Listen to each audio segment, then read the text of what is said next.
রাত তখন প্রায় 10টা। বাইরে হালকা কুয়াশা পড়েছে, রাস্তার আলো ধোঁয়াটে হয়ে গেছে। রুদ্রাক্ষ নীল জানালার পাশে দাঁড়িয়েছিল। তার মাথায় বারবার ঘুরছিল সেই কবরস্থানের রাতটা। আর সেই রাতটার সবচেয়ে বড় প্রভাব পড়েছে সৌরভের উপর। 3 দিন হয়ে গেছে, সৌরভ ঠিকমতো কথা বলছে না, রাতে ঘুমাতে পারছে না, বারবার বলছে কেউ তাকে দেখছে, কেউ তার পাশে দাঁড়িয়ে আছে। ডাক্তার বলেছে এটা ট্রমা, কিন্তু রুদ্রাক্ষ জানে ওটা শুধু ট্রমা না। অর্ক ধীরে এসে দাঁড়াল পাশে, নিচু গলায় বলল, ওকে আমরা এই কেসে নেব না। রুদ্রাক্ষ মাথা নাড়ল, হ্যাঁ, এবার আমরা দুজনই যাব। ফোনটা আবার সেই সময় এলো। অজানা নাম্বার। রুদ্রাক্ষ রিসিভ করল। ওপাশে কেউ নেই, শুধু একটা ভাঙা, কাঁপা আওয়াজ, যেন অনেকগুলো গলা একসাথে ফিসফিস করছে, এসো। লাইন কেটে গেল। রুদ্রাক্ষ আর অর্ক একে অপরের দিকে তাকাল। অর্ক বলল, লোকেশন ট্রেস করা গেছে। একটা পুরনো হাসপাতাল। রাত 12টা। দুজন দাঁড়িয়ে আছে সেই অ্যাবেন্ডন্ড হাসপাতালের সামনে। বট গেট ভেঙে পড়ে আছে, চারপাশে জঙ্গল গজিয়ে উঠেছে, দেয়ালে শাওলা, ভেতরে অন্ধকার। দূরে একটা ভাঙা সাইনবোর্ড, সার্জারি ওয়ার্ড। ভেতরে ঢুকতেই একটা পচা গন্ধ নাকে এলো। মেঝে ভিজে, কোথাও কোথাও শুকনো রক্তের মতো দাগ। রুদ্রাক্ষ ক্যামেরা অন করল, অর্ক মিটার হাতে নিল। প্রথম কয়েক মিনিট সব শান্ত। তারপর বিপ, একটা ছোট্ট শব্দ। তারপর আবার বিপ বিপ। হাসপাতালের লম্বা করিডোর দিয়ে হাঁটতে হাঁটতে তাদের পায়ের আওয়াজ প্রতিধ্বনি হচ্ছিল। দেয়ালে পুরনো পেশেন্ট চার্ট, ভাঙা বেড, ছেঁড়া পর্দা। হঠাৎ একপাশের রুম থেকে একটা শব্দ এলো, কিছু যেন মেঝেতে টেনে নিয়ে যাওয়া হচ্ছে। অর্ক থেমে গেল, শুনলি? রুদ্রাক্ষ মাথা নাড়ল। তারা ধীরে দরজার সামনে গেল। ভেতরে টর্চ ফেলতেই কেউ নেই, কিন্তু মেঝেতে টানার দাগ। নতুন। ঠিক তখনই পেছন থেকে ঠক ঠক ঠক। দুজন একসাথে ঘুরে তাকাল। করিডোর ফাঁকা, কিন্তু শব্দটা আবার এলো, এবার অন্য দিক থেকে। অর্ক নিচু গলায় বলল, আমরা একা না।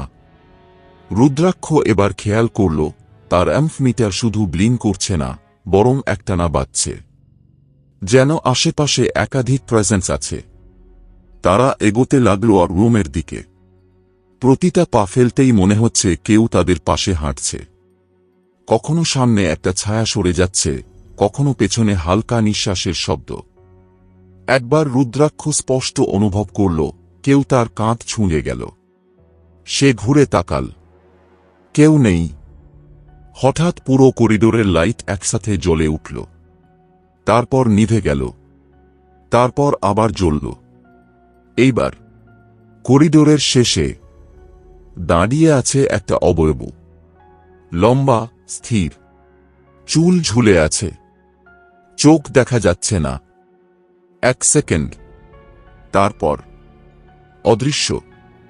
অর্ক এবার স্পষ্ট ভয় পেয়ে গেছে। এখানে একটাই না, অনেকগুলো আছে। রুদ্রাক্ষ কিছু বলল না। সে বুঝে গেছে এই জায়গাটা অন্যরকম। অর্ক রুমের দরজার সামনে এসে তারা থামল। দরজাটা আধ খোলা। ভেতর থেকে ঠান্ডা বাতাস আসছে। রুদ্রাক্ষ ধীরে দরজা ঠেলে খুলল। ভেতরে ঢুকতেই সব গ্যাজেট একসাথে পাগলের মতো বাজতে শুরু করল। Metre force spike.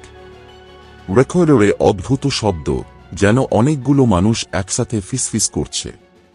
ক্যামেরার স্ক্রিনে গ্ল্যাচ। অপারেশন টেবিলের ওপর শুকনো রক্তের দাগ। চারপাশে পুরনো সার্জিক্যাল টুলস। হঠাৎ দরজাটা নিজে থেকেই বন্ধ হয়ে গেল। ঘরের ভেতর তাপমাত্রা হঠাৎ কমে গেল। শ্বাস নিতে কষ্ট হচ্ছে। হঠাৎ অপারেশন টেবিলের ওপর একটা ছায়া দেখা গেল।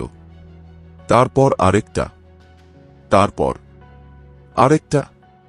ধীরে ধীরে পুরো ঘর ভরে গেল ছায়ায়। একটা না, অনেকগুলো। তারা সবাই একসাথে তাকিয়ে আছে রুদ্রাক্ষ আর অর্কের দিকে। তাদের চোখ নেই, তবুও তারা দেখছে। একটা গলা শোনা গেল, এখান থেকে কেউ ফিরে যায় না। তারপর সব ছায়া একসাথে নড়ল। অর্ক পিছিয়ে গিয়ে দেয়ালে ধাক্কা খেল। রুদ্রাক্ষ স্থির। তার সামনে হঠাৎ একটা মুখ, একদম কাছে, পুরো সাদা চোখ, রক্তমাখা ঠোঁট। তার ঠান্ডা নিঃশ্বাস রুদ্রাক্ষের মুখে লাগছে। তোরা দেরি করে ফেলেছিস। হঠাৎ পুরো ঘর কেঁপে উঠল। লাইট ফেটে গেল, সবকিছু অন্ধকার। কয়েক সেকেন্ড পর দরজাটা নিজে থেকে খুলে গেল। সব শান্ত, কেউ নেই। রুদ্রাক্ষ আর অর্ক বাইরে বেরিয়ে এলো। দুজনেই চুপ। হাসপাতালের গেটের কাছে এসে রুদ্রাক্ষ একবার পিছনে তাকাল। আর রুমের জানালায় অনেকগুলো সাদা চোখ একসাথে তাকিয়ে আছে। রুদ্রাক্ষ বুঝে গেল, এই জায়গাটা শেষ হয়নি, এখানে কিছু রয়ে গেছে। অনেকগুলো। আর দূরে কোথাও একটা ফিস ফিস শব্দ। ফিরে এসো। তোমার যদি ভিডিওটা ভালো লেগে থাকে তাহলে অবশ্যই আমার চ্যানেলকে সাবস্ক্রাইব করে আমার পাশে থেকো। দেখা হচ্ছে নেক্সট ভিডিওতে। সুস্থ থেকো, ভালো থেকো।